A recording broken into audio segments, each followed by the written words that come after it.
In New York City, a 6-year-old child has gone missing in ICE custody after he was picked up with his father when they were going to the courthouse for a scheduled ICE check-in. This is 6-year-old Yan Xin. He came to the U.S. with his father, Fei. They are Chinese nationals. Fei and his son crossed into the U.S. in April seeking asylum. They spent several weeks inside of a family ICE detention center, and then they were released on parole. When you're released on parole, that means your status is pending, and then you have to come in for check-ins for court dates.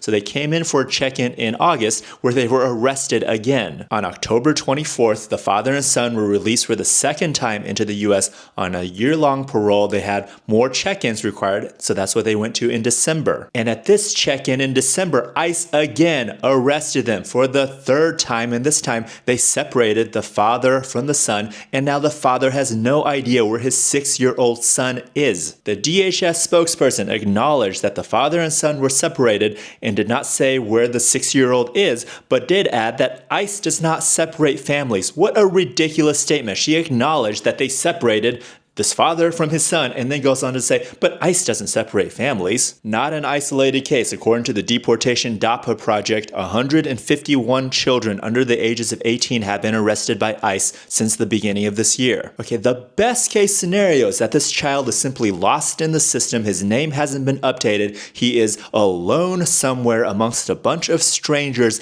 sleeping on cold concrete floor with Mylar blankets, eating terrible, awful food, using like one toilet amongst 50 detainees. That's the best case scenario. Because the other choices are that he's been kidnapped, trafficked, disappeared, abused. I was separated from my family when I was 8, and that has caused me lifelong issues, trauma I'm still resolving, and I never got sent to a prison by myself. It is absolutely criminal, the trauma that this country is putting these families in. There is no gain for us. This is not a national security issue. This is a father with his young child. This is simply cruelty for the sake of being cruel. Please share this video. We got to get the word out.